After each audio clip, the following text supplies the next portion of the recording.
replace that fender as opposed to repairing it, that's going to actually help my paint shop and help me cycle more cars. Does that make sense?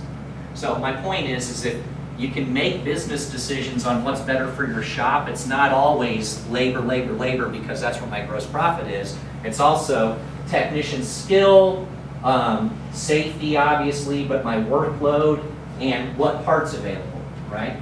Are the parts available even, right? That can determine everything. The technician skill comes into play. If you've ever dispatched work for a living like I have, when you get the job, and I know a lot of you in here do this, you look at it, you look at the job, you've probably looked at the car, and you try to right size that job with the right technician in your shop, right?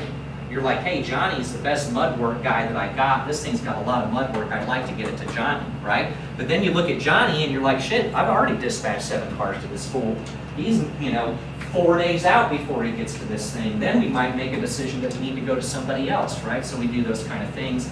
If you got to make that decision on every single car, you would start to make business decisions on how cars would flow through your shop better. And sometimes you would choose to replace a part that might be more important, just depending on how your workload is. Make sense to everybody? But either way, we're going to look at repair versus replace with all those other things on there and decide how we're going to do it. So the pros and the cons, I don't think I really need to tell anybody this, but and actually that may or may not be true. When you get the part in, it may have a dent in it, right? Sometimes the OE parts don't come in clean.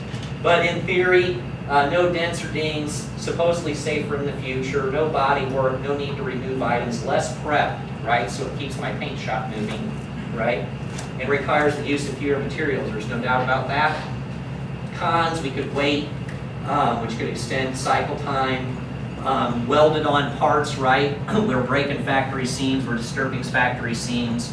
Look, at the end of the day, there is no man out there that can duplicate what the robots do, so look, I know we put roofs on all the time and they don't leak, right? But there's always a chance when you put any kind of welded panel on, right, that we're going to disturb a factory seam and we're putting ourselves in a situation where that could happen, right? Makes sense? So, pros for repairing it. It may be better to repair a part. I already kind of told you this. If you have to wait for it to arrive, if you need to keep your repair cost severity down from an insurance company, I hate that, by the way. I hate trying to affect severity for an insurance company because for me, severity happens at the scene of the wreck. It's not a negotiable thing. The car needs X. Nothing pissed me off more than because I was heavy VRB, is my farmers or state farm coordinator coming in and telling me my severity was too high. Right after she just told me how great my estimator was and that he wasn't billing her for anything that we weren't doing. He got his 5 reference numbers. There was no work bill not performed. And I told her, and she had no answer. I said, how can you be here last week and tell me that Ernie is kicking ass and taking names and one of the best estimators you've got from a clean sheet standpoint, and then you come in here and tell me that my severity's out of whack? You just told me he's writing a good clean sheet. The severity is just a result of what happens. I can't control severity. Right? Not being competitive. Yeah. Like that one. I know they like that one. Don't fall for that crap. Fight back. If you want to increase your total gross profit percentage per repair, and if you're not running at full capacity, I already kind of talked to you about that stuff. That is not a good standard to follow when making a repair versus replace decision, whether or not the part price, this is one of those slides that needs to be updated. The part price should never even come into your thought process on why a part should be repaired versus replaced. It should just be, is it going to be a proper repair? Or like I tell people, would you be happy or would you feel safe throwing your daughter into the car after you're done working on it, right? If you're okay with that, because most of us would not do that to our daughter. Wife maybe, daughter no. You know what I mean? It's not going to happen. There's no guy out there that's going to throw their daughter into an unsafe car, right? So my rule of thumb is, I'm going to change that slide to say that now that I think about it, is that if you're willing to throw your daughter in the car, then you probably did the right thing, right? Okay?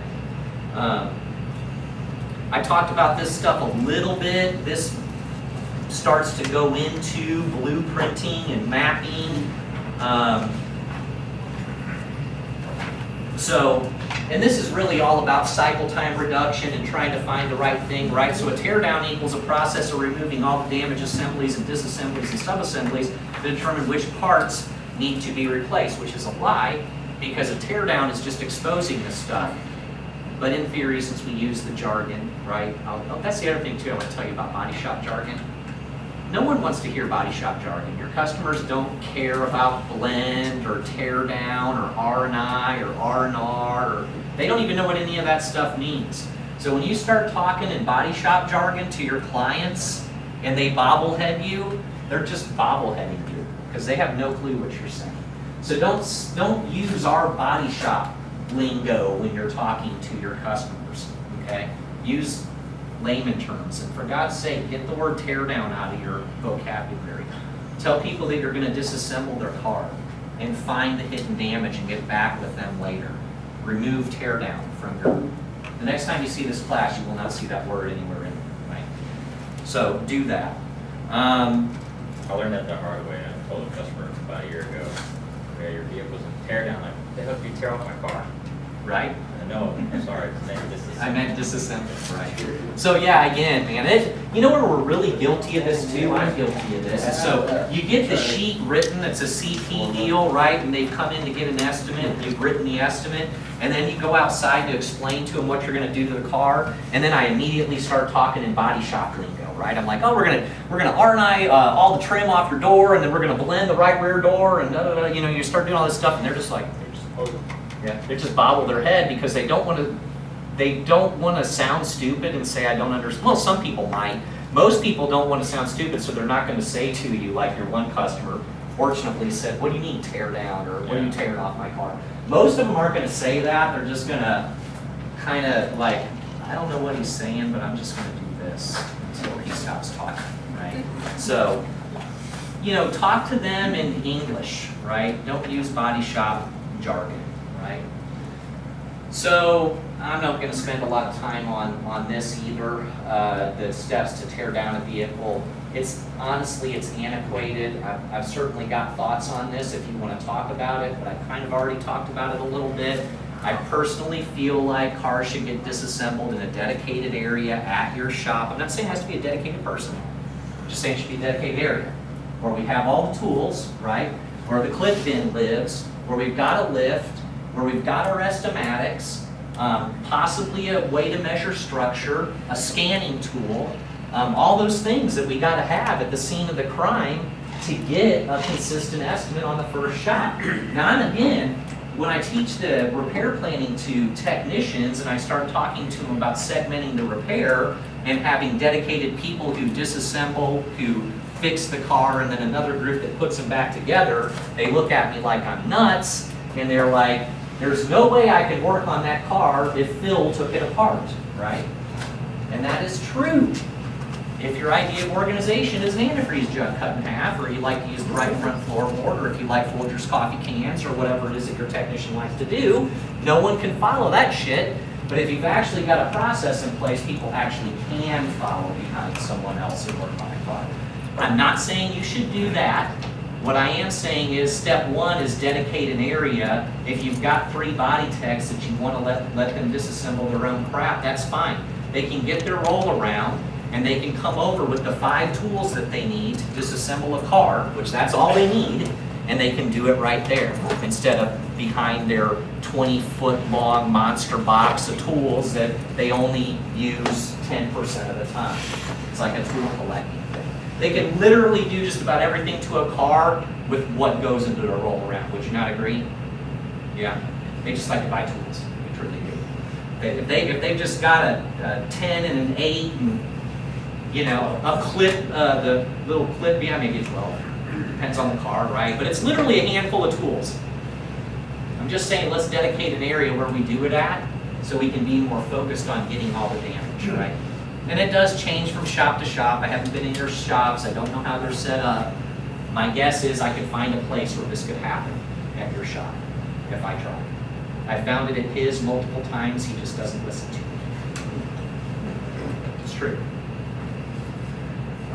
So all of those things, so repair mechanical components, or we got to make, do we have sublet? All those things are smart to figure out in the beginning too, when we're trying to reduce our cycle time and be more consistent.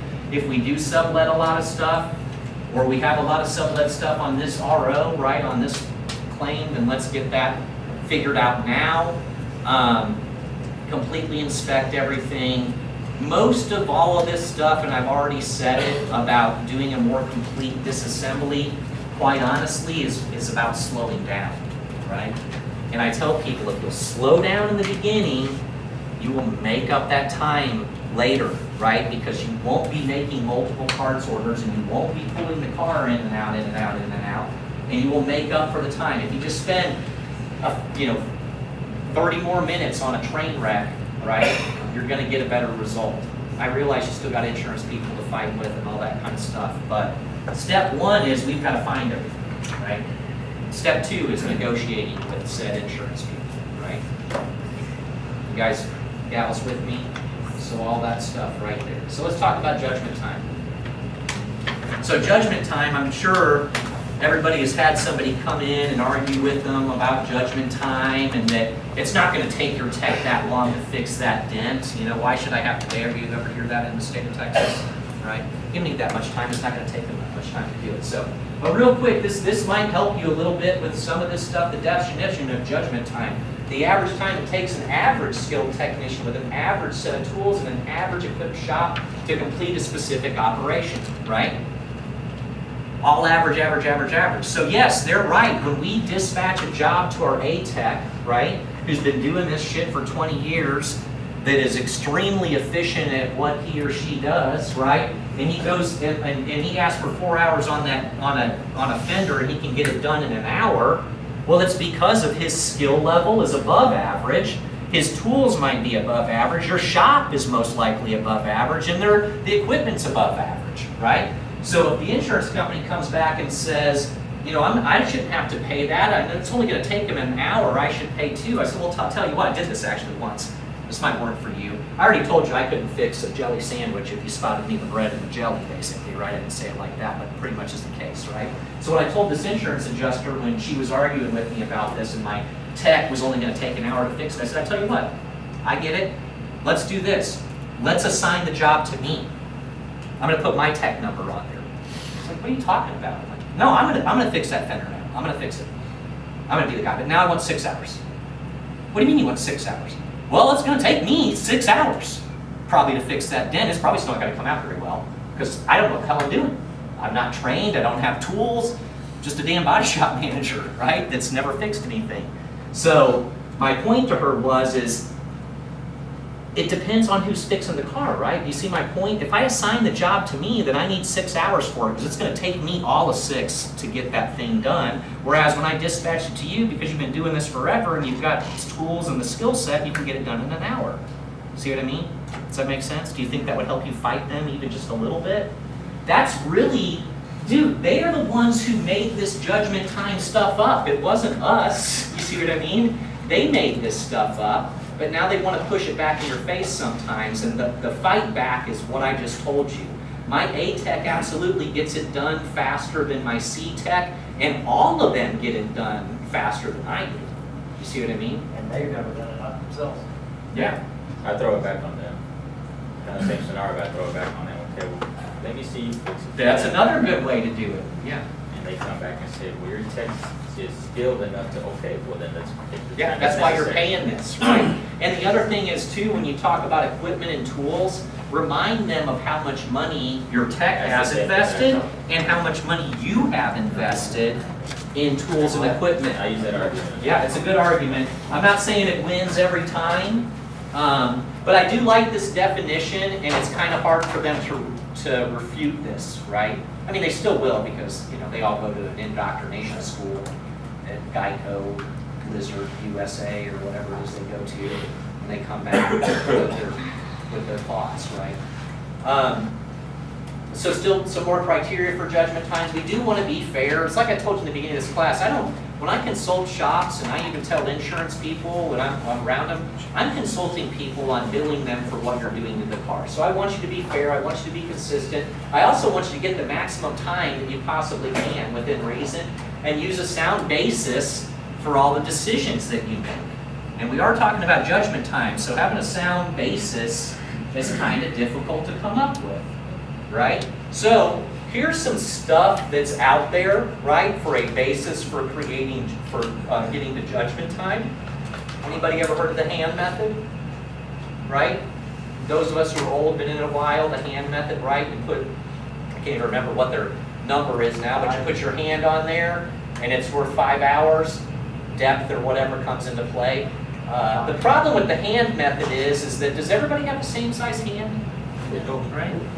So, I mean, personally, I'd like to find the guy with the smallest hand if that's what we're going to do.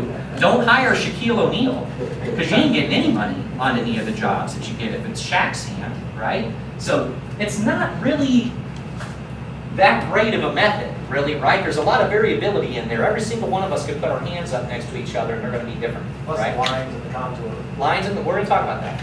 The knuckle method is the same as the hand, right? It's just making a fist, right? It's still the same thing. You have variable sized hands all over the place, so what's Phil's knuckles worth versus mine? You see what I'm saying? So that becomes a little screwy. How about on Dan?